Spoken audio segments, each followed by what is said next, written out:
Players, and welcome to another episode of the Hive Mind. My name's John, the Orzov Don. I'd like to remind all of you to start your day off the nerdy way with a breakfast with nerds. So again, thank you so much, guys, for sending me this mug. That was very nice of you. And go like and subscribe to their channel because they are fantastic. So without further ado, I'd like to introduce my planeswalking guest today. Planeswalking in from New Jersey by way of Montreal, Canada, I have Andrew, the MTG Muddstah. Thank you for joining me, sir. Hey, John. Thanks for having me. All right. Yeah. Oh, man. I'm so excited, personally excited about this episode because I finally get to talk my favorite format, my new love for this format again, and that's Commander, and what a great guest to talk about that with. Yeah, thanks. I love it. I love the best format probably in Magic outside of Limited and Sealed. Oh, okay. So we'll talk a little bit more about that, other formats and such. But yeah, Commander is, oh man, I have such a love for this format. So as we do each and every week, Andrew, what is your Magic origins? So I think like a lot of people, I got into Magic sort of at a young age. When I first came across a Magic card, I think it must have been 4th or 5th edition. Okay. And it was in the schoolyard, and everyone had these cards, and you see the arts, and we didn't know how to play the game, but you just saw the cards, and you're like, these are so cool. And like, I want to say I remember having a Sylvan Library, and I traded it away for what I thought was a great card, but looking back on it now, it's like, what did I do? Right. And then like most things, you kind of phase out, and we didn't pick it up until one night, I think it must have been 6 years ago, at a buddy's house. We were playing poker, and he had a box of Magic cards in the corner, and everyone pulled them out, and everyone, of course, has gone through that experience, and they're like, yeah, oh my gosh, how do you have these? And that just, it spiraled into just nonstop. About 12 of us in Montreal from like high school all just got super into it, and it was fantastic, and I've been playing since then, basically. Oh man, did you find any like kind of hidden, unearthed gems in that box?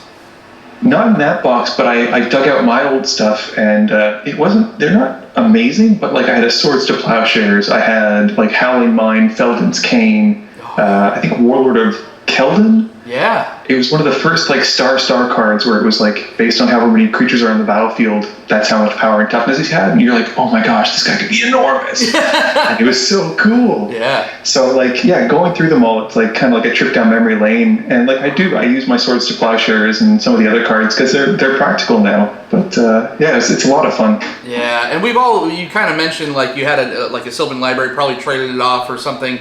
Not even close to, in value. At least you didn't do like a lot of people that I talked to, especially me, like we're like, oh, we opened up a Taiga or Underground Sea. We got to trade that off. Who wants a land in there as their rare, So at least it wasn't that bad. Yeah, my buddy Paul actually, when I first got into it, I spoke to him about Magic, and he's like, oh, I used to play that too. He's like, I might still have some stuff, because he's really big into War Machine, Warhammer, all the miniatures kind of stuff, which is really cool too. But comes out with this big garbage bag and just dumps the cards on the table. Oh. And like my heart's like, oh gosh. Yeah. He had so many dual lands, so many Moxes, and he's just got them in his closet. I'm like, dude, these are worth hundreds of dollars. No way.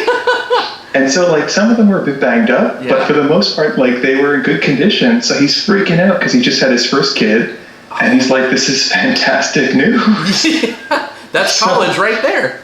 Well, that's it. So he was super happy. But yeah, it's crazy to think that when the game first came out and what it is now, and to like look back and be like, how could this possibly be worth anything like it is nowadays? Oh man, seriously. So tell me about your specific, like you got back into it from kind of the shoebox, and then tell me about your passion, how that transformed into Commander. Well, we all got into Kitchen Table after that, so we just played whatever we wanted. We all played Kitchen Table for a while, and I first went to a pre-release because I'd been going to a shop, and the guy was like, you gotta come. And he introduced me to Sealed, which was just a completely foreign idea to me to be able to build a deck out of packs you open. I was super hooked into that. We then arranged for like the group of 12 of us to do a Sealed, and that was super fun. That led to Standard, which was a lot of fun as well, but I didn't like the rotating format. Sure. The investment was too much, basically. Absolutely. So Modern came out, and I got super into Modern, and they banned Seeding Song for Storm, which is the deck I played. So I got kind of burned on that. I stopped for a little while, and I was like, I don't know if I want to play Magic. And one of the guys at the shop, Zach, said, you want to play EDH? And he whips out 2 or 3 decks, and he's like, pick one. And we played it, and I was like, what are these cards? Like, I've never seen half of these. And he's like, oh, well, if you use this and use that, you have an infinite combo. And I was like, what? And he's like, yeah. He's like, you just win. And till that point, I'm like, you can do that in Magic? And it was game-changing at that point. And they then came out with Commander 2011, so it was around that time. Oh, yeah. And I bought 3 of the decks, and I was hooked. That was it. And it was pretty much, I've dabbled in Standard a little bit, dabbled in Modern, but for the most part, it's been EDH since then, and Limited. Who was your first kind of commander? The one that I first built, outside of the ones that I bought, because I bought the Riku, the Zedru, and the Kirador decks, but I built Krenko, which I still have today. Nice. It's the deck my wife plays if she plays at all, but it's just red, goblins, and just swing in, smash face. It's fantastic. It's simple, it's good, and it's just classic goblin Magic. Oh, yeah, absolutely. Nothing more in its purest form, right? And then how about, it looks like you have quite an affinity for Zedru as well. I mean, it's your Twitter page handle, right? So. Yeah. Zedru is fantastic. Zedru, I was inspired by a deck I saw, I think it was on MTG Salvation. This dude had made what by all means seems like a very pillow kind of group hug commander, and he's just like, no, we're going to take this in the complete opposite direction and just donate cards that you don't want to have. Yeah. And I was hooked. And Zedru was one of the first cards I had altered to be my commander, and she's probably one of the more revisited and often upgraded decks out of all of my collection, basically.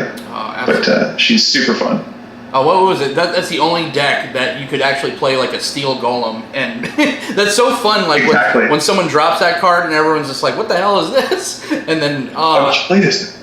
It's so good though. It's so good, and it's so different. EDH even has not not fallen victim to the net decking kind of epidemic we have. Well, epidemic I say loosely because sometimes it's good. I have a love-hate with like EDH Rec and all that. You know, it's a good tool for newer players getting into the format, kind of putting stuff together, kind of not wasting time and money. However, it's like, you know, decks seem to be kind of streamlined and whatnot. Yeah. So a deck like Zedru is completely off the map. You get to completely play all these random cool cards. So I love playing against and playing Zedru. Yeah, definitely. So yeah, so in the kind of, let's shift over to kind of your background and why you started the YouTube channel. You know, I kind of got introduced to the Commander scene with the YouTube scene with channels like CMDR Decks and the Other 99, which were just fantastic channels, which I'd love if they come back. But you kind of filled that void quite well. You have not only fantastic deck techs, but they're super entertaining. They're very funny too, which I appreciate.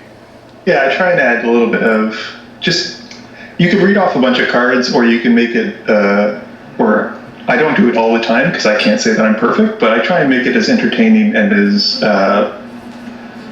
mindful as I can. I don't like to make a video where it's just play these 99. I like to say like, okay, this is your commander, this is a good idea, here are a few suggestions, but you should always be able to like pick and choose what you want to put in, because let's face it, I don't know what you play against, and what I play against isn't going to necessarily be the same as what you're playing against. But the main reason I got into making videos was I'd recently hurt my back cooking. I was a cook for a long time, and I was in physio for a long time, and I just couldn't do anything cooking related. So I thought, okay, well, this is a good time to maybe start looking for something else. And my wife said, well, you play Magic so much, why don't you do something Magic related? Put that passion forward into something very useful.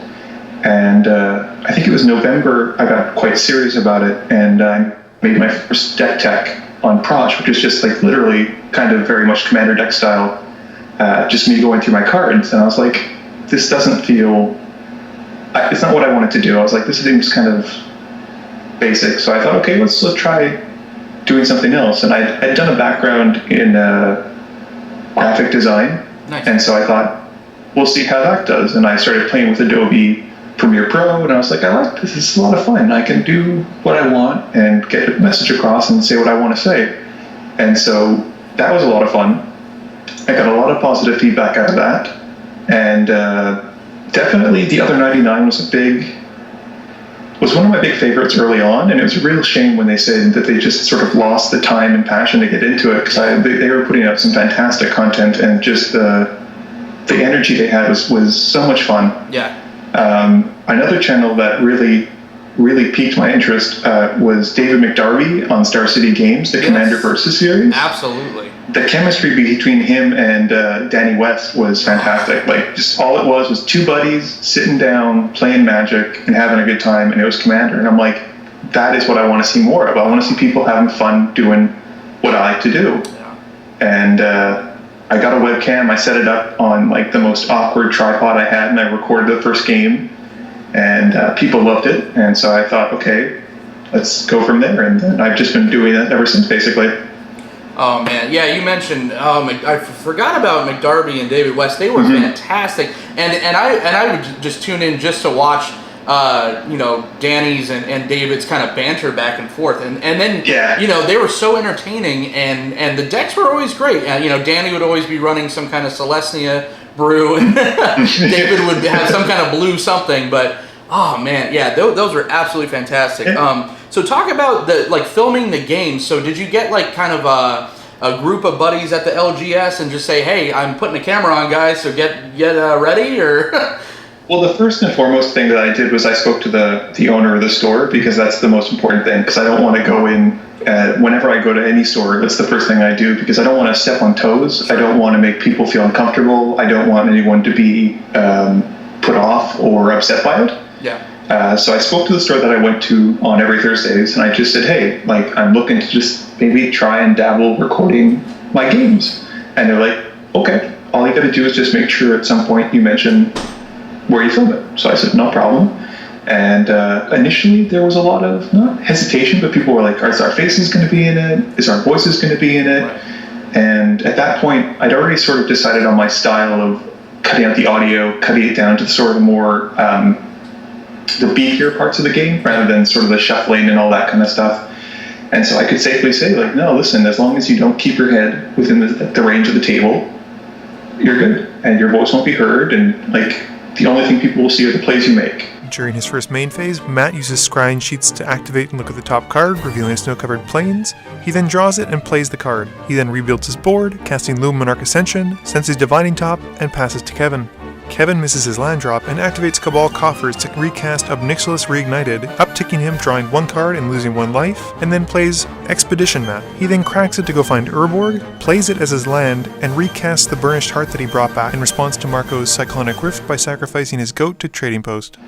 So everyone started to get really into it, and they started seeing themselves on the YouTube, and then people were making comments, and I'm like, oh my god, like, that deck's so sweet, or there's Evil Adam, who loves the nickname at this point.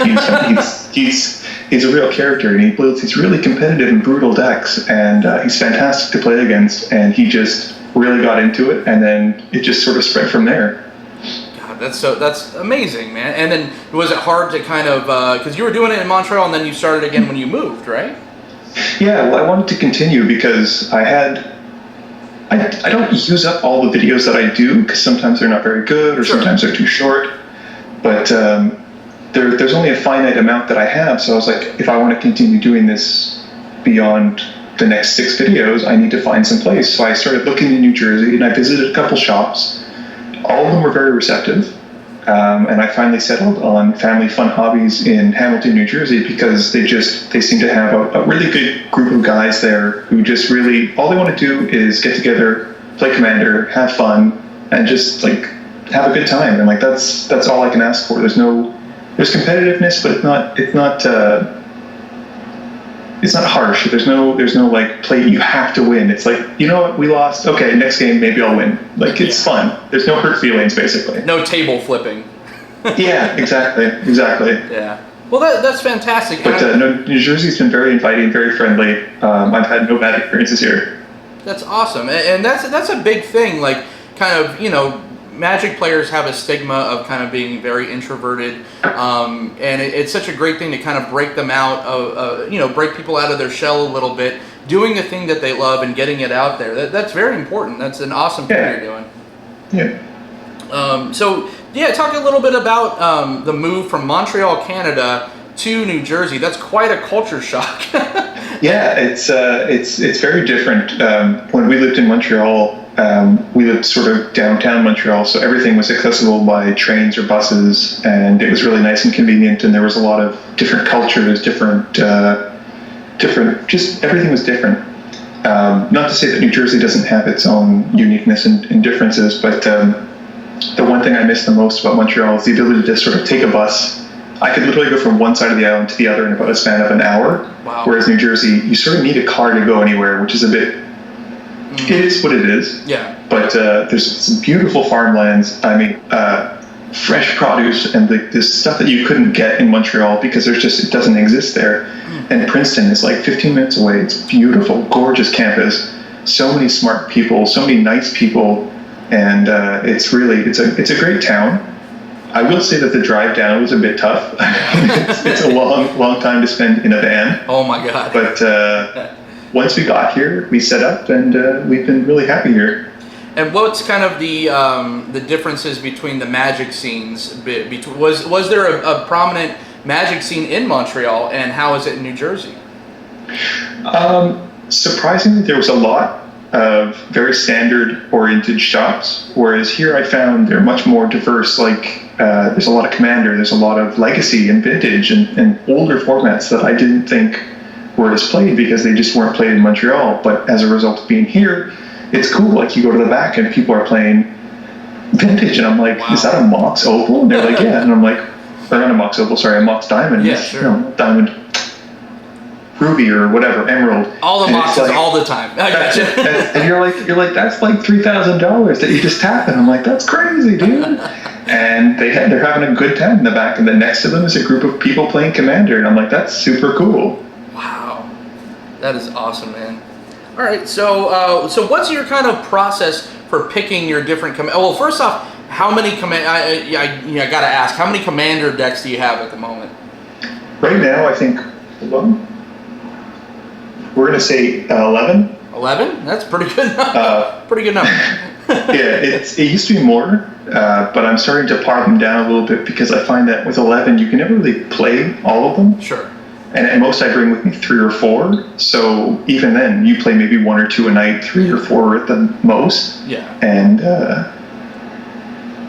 yeah, I mean, it's more now about quality over quantity. I'd rather make a really good, fun deck as opposed to 6 kind of cute and silly decks. Sure. And I definitely don't want to invest as much into several different cards, especially if they're very niche cards where you're only going to play, in that one deck. Yeah. So at this point, I've definitely focused more on the decks I enjoy, making sure that they're as enjoyable as I can make them, bringing up a couple of them to be more competitive, but at the same time, just making some just kind of wonky, fun ones. Has there ever been any Commanders, particular, or decks that you just you built, you played, and then you just hated, and you'll never look back on them? Yeah, Janara. I didn't like Janara at all. She's the Bant Angel from, I think, Shard's block. Sure, yeah. You pay 1 of each, and she gets a +1/+1 counter. Mm-hmm. She seemed very basic, yeah, for lack of better words. I tend to steer clear of very narrow-minded commanders. I don't like Rafik, where literally all you want to do with that kind of commander is gear them up and then smash. Yeah. There needs to be a bit more diversity. I mean, all commanders to some degree have a specific way they want to be built, but that doesn't stop you from playing them in a completely different way. Right. And I think that's the most important thing, is to be able to sort of have different routes to go when you're playing a game, because if someone shuts you down in that main, like if someone says, okay, Stony Silence against a Rafik deck that only plays artifacts, you're kind of out of the game because you can't do anything at that point. Right. And you need to have a bit more of a plan B and C and D to be able to get really the most enjoyment out of the game, I think. Yeah, absolutely. And on the other side of that coin, what is your kind of pet commander that you're just like, nope, I'm never gonna get rid of? Is it Zedru? Prosh. Oh, Prosh. Wow. Prosh, yeah. Prosh is it was the first deck I ever traded for an original dual land forward. Wow. It's got pretty much all of my love and attention into it. It could be more competitive, but at this point, barring making it like full-on competitive EDH, sure.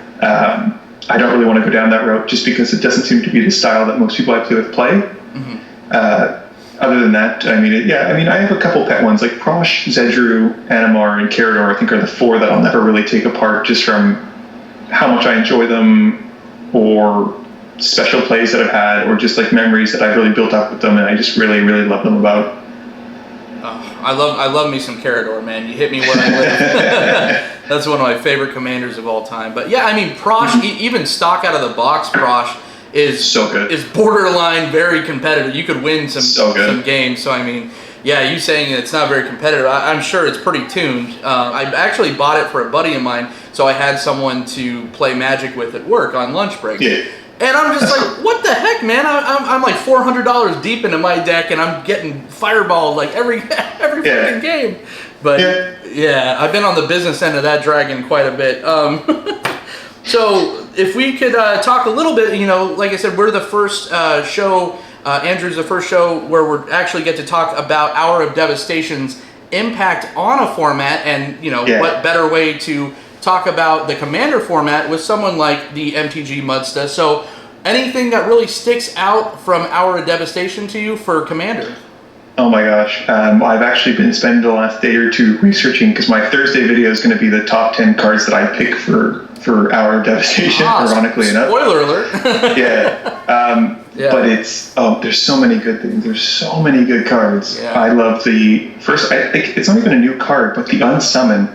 If you've seen it, it's this beautiful art. I don't know who the artist is exactly, but it's gorgeous, and it's going to be a fantastic foil, I'm sure. I'm going to pull it up. Keep talking. Yeah, but there's stuff like basically any of the deserts for the cycling lands. Overwhelming Splendor is a really cool kind of take on humility, but kind of fair, but also with a bit of extra fun stuff added into it. Yeah, that was crazy. Sunmare, I flipped out when I saw it. I'm like, this set has a humility in it. Oh my god. Yeah. And it's humility, and it punishes them because they can't even activate abilities other than loyalty abilities, which is insane. So, that's fantastic. We got Horse Lord, which I didn't know we needed, but now we have it. So that's fantastic. The Lord we didn't know we needed, but it's the Lord that we deserve. That's it. And we have these new cool gods, which are always I've been a fan of the god cards since Theros, with Perforos and all that kind of stuff. Oh, I'm a big fan of the Scorpion god. He's super cool. Yes. There's who's that? What's Razaketh the Foulblooded? I think it is the Black Demon, the mono black leather. Yes. Well, that's going to be a huge thing for EDH, I'm sure. It's like a fixed Grizzlebrand almost. Kind of. That's exactly it. It's just this is insane. And then of course I think probably the most talked about card for the entire set is the Ramunap Excavator, the green Crucible of Worlds, basically. The body. Yes. That's fantastic. For me, I've been wanting to pick up more Crucible of Worlds, but the price tag is just it's hard to justify investing that kind of money in one card sometimes. And now we don't have to, so I'm super happy. Yeah, that was it's a $70 card at this point? Yeah. Oh my god. Crazy. But yeah, I mean, to me, I am such I'm a big Walking Dead fan. So I tried to make, Walking Dead EDH deck. So right now I'm running the Sidisi zombie version of that, and Scarab God got spoiled, and I'm just like, yep, done. This is my favorite thing ever. Yeah. Oh, it's so cool. They all have these interesting abilities. I think they're pretty fair costed. They have that recursion clause where if they die, they come back to your hand, so you can almost get around the commander tax that way. I just think they're really well-designed cards, and they're going to be a lot of fun. And I'm pretty sure, I think at this point, the Locust God is probably going to see the most play. Okay. But I think the Scorpion God in my heart is a little bit cooler. I just like the Rakdos colors. I like the fact that it's kind of got removal, it's got draw, and it seems to do everything. Oh, man. And those 3 color combinations, the Grixis gods, basically, those were kind of commander decks that I believe needed a shot in the arm for new generals. Yeah, definitely. Black Blue's got quite a bit of fun ones like Rexiel and Phoenix and all that. But, oh man, like you said, the Rakdos definitely needed a good commander. Oh, for sure. And they have it now. And then, and especially the Locust God, because, I'm tired of playing Niv Mizzet. Yeah, Niv Mizzet or, I see a lot of Nin. Nin is the other big one that basically I see all the time. But yeah, it's a bit tedious to play the same decks over and over again. Sure, and both of those two generals kind of belong in the 99 of the Locust God very well. So exactly. So just like if they have that kind of deck, they could just transition over into a new one quite easily. Yeah, and what do you think about the kind of fixed indestructibility of these gods? Do you like the more indestructible from the old Theros gods, or do you kind of like this new recursion? I like it thematically. I think the idea of resurrection, especially with Egyptian lore, there's a lot of flavor to it. The idea of like things dying and coming back like mummies and things like that, I think it fits the theme really, really appropriately. I think it's probably better than just a flat kind of indestructible, do whatever, simplicity, like in that kind of sense. Sure. It also gives people a way to respond to it as well, rather than having to have an exile spell. So there's a lot going for it, while at the same time being like a balanced and fun card. Yeah, and thematically, like you said, it's very much a bad guy kind of feel to it. It's like a Michael Myers, like you think you killed it, and then it's right behind you. And it comes sneaks up back on you when you least expect it. It was perfect, man. Like these were probably my favorite 3 gods ever made, and that's saying a lot. Yeah. Wonderful. All right, so sir, this is the part of the show where we get to play a little game, and this game, which is a fan favorite, I had to bring it for you. This is Face the D20. Face the D20 works as such. I have a spin down, and I'm going to roll the dice, and I have 20 non-magic related questions to get to know Andrew a little bit more behind the commander cards. So sir, are you ready to face the D20? Let's do it. All right, so first roll, we have Lucky 13. If magic never existed, what would your career look like? That's really tough to say. I was going to be a cook for a long time, and a back injury has made that less appealing. Yeah. I have a degree in professional writing, so I guess something to fall back onto that. Maybe probably writing about my second favorite thing would be like comic books or comic book related things, so like the superhero movies, anything like that. Excellent. Yeah. All right. Second roll, number 12, going back 1. If you could live anywhere in the world, where would it be? Oh, that's super tough. I've been to quite a few places. I don't want to say Montreal because that's where everyone I know and family is. That's kind of cheesy. But I think at this point, I would like to really go and stay in the UK. I think that'd be a lot of fun. It's probably one of the few places that I haven't really had a chance to go to. And my wife's got a lot of family there, and she really loves it. So I think that'd be a lot of fun to go and live and be there. Oh, excellent. Yeah, I have a lot of friends through Magic that I made and through other, just YouTube in general from the UK, and it just seems amazing. There's a lot of great YouTube creators who are from the UK. There's Life Begins at 20, who's fantastic. Yes. He's a super nice guy, does really fantastic videos about Cube. And there's a really cool scene out there, I think. Oh yeah, Orcs Head Magic, Total MTG, I love all those guys. I'm very lucky to call them all personal friends. So, okay, number 12, that was the same one. We'll go to 18. Favorite TV series of all time? Oh, that's tough. These are hard questions. I'm sorry. Favorite TV series of all time? Yeah.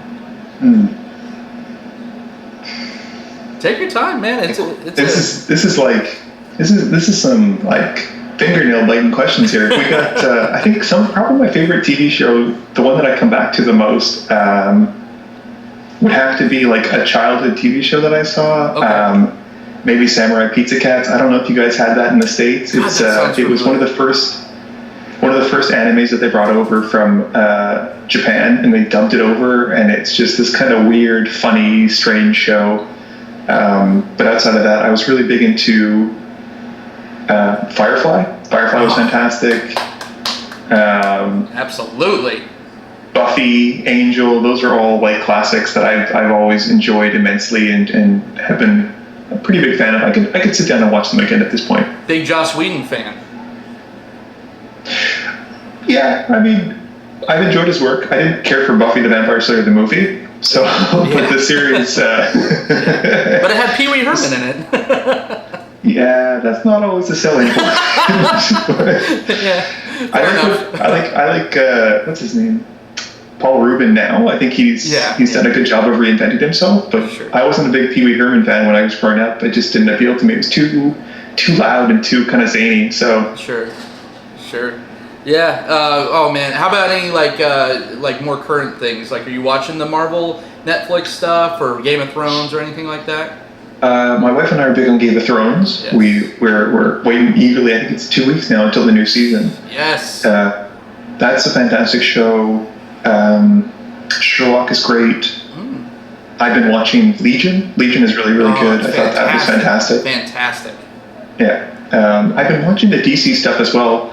I liked Arrow early on. I liked Flash. I've enjoyed Supergirl. They're all fun. They're not the most serious or best TV shows in the world, but you can sit down, knock out 45 minutes, and just enjoy what you're doing with your time, basically. Yeah, absolutely. And another comic show from that same channel, I really enjoyed Riverdale. Yeah, we watched, my wife and I, the first episode, and I was just like, did we click the wrong show? Yeah. I did not expect that. I was expecting kind of like good, like lighthearted, kind of goofy silliness, and no, this is dark. This is some heavy stuff, and I was like, okay, this is pretty good. Yeah, they darkened up freaking Archie for sure. All right. Yeah. Moving along, we're gonna go to number 5. Favorite country you've ever traveled to? You said you've traveled to quite a bit. So what's been your favorite so far? I like Germany. Germany was really nice. Yeah, that was where my wife lived for her PhD, and that was a lot of fun. It was a cool country, lots of cool people, very international, very surprising, nice culture, a lot of good food, a lot of good. I like the architect, the old buildings. There's a lot of history. You could really tell. Yeah. But yeah, definitely, I think there is probably the nicest place. Very clean, I've heard. Yeah, and their public transit's fantastic. It's immaculately on time and just super good. Yes, everyone wishes they could strive to be the Lufthansa, right? Yes. All right, sir. One more roll of the dice. Number 2. Wow, putting you on the spot again. Your favorite movie, sir? Ooh. It has to be. I mean, at this point, it's the 1985 Transformers movie, the original, the cartoon movie. Oh no! I hate that movie. Why? I don't know. You said you didn't like Pee Wee Herman because it was loud and zany. That was crazy. Yeah. You didn't like it? I couldn't stand it. I think I'm a minority, but it's okay. I mean, you're not wrong. That's fair. That's fair. I mean, like for me, that was when I used to go to my grandmother's house. The only place I could rent it on VHS was there. And we'd get that, or the G.I. Joe movie, which is it came out roughly around the same time. Sure. And it was such a departure from the cartoon, and I was just so hooked. I was just like, this is fantastic. Yeah, it was just like super ramped up. I was just like, and oh yeah. See, I think my problem is I watched it when I was probably 25, 26, and so I think I missed the boat. Maybe if I had those, good feels when I was younger and I had these good memories with it, but I was just like, everyone's like, this is the greatest thing of all time. We watched, I'm like, God, what is this? Yeah, I nostalgia pretty hard when I watch it, so I think there's a lot more tied into it than just enjoying the film for what it is. That's totally fair. Yeah, I mean, I'm a big, old school, Jim Henson Muppet kind of thing, like Labyrinth and all that. Oh, Fraggle Rock, all that stuff, Dark Crystal, and everyone's just like, oh, this is garbage. I'm like, no, this is great. It's fantastic. The puppetry is amazing. The stuff that he built for those movies is incredible when you think about it. He revolutionized parts of the industry because of that. It's fantastic. Oh man, that's a whole other podcast in itself, right? Yeah. Oh, and so just going back real quick, you said the Unsummon. I just wanted to follow up. It was Niles Hom did the artwork for the new Unsummon. Yeah, it's blown me away. I want to get a photo of that as soon as I can. That's fantastic. Oh, so good. He did Baleful Strix. Yeah, he's got some great style. Yeah, beautiful style. Yeah. Excellent. So Andrew, any upcoming projects you want to spoil besides what you just told us your new video is going to be? Nothing in particular. I mean, I'm planning on starting to stream. I've been testing the waters a little bit, see how it goes. So far, people seem to be really enjoying it. So hopefully get a more consistent schedule on that based on what people want to see and how often they want to see my face. So we'll see how that goes. But otherwise, hopefully hit 10K subscribers is my main goal at this point, and just keep growing and enjoying what I'm doing. Yeah, and I was just looking at the channel. I want to congratulate you. You just hit over the 1 million view mark. Yeah, man. Yeah, it's what a day. It's fantastic. Thank you. So fantastic. So yeah, super cool. It blows me away. And then like looking at the analytics, the amount of because you can see on like what day how many minutes were watched, and it's like something like this day 17 days worth of content has been watched, and I'm just like like.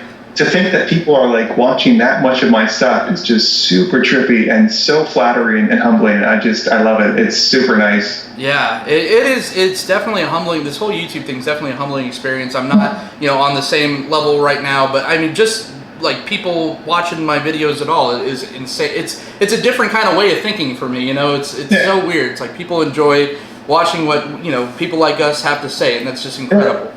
No, you'll get there, man. Because it's just like it's the genuinity and like just your enjoyment of what you do is what carries through and was what engages the people. And if you love what you're doing, they're gonna love what you do, and it's just gonna grow. And that's all you can hope for. Absolutely. Well, thank you so much, Andrew. You faced the D20. You answered all my questions. Where can the good kids find you?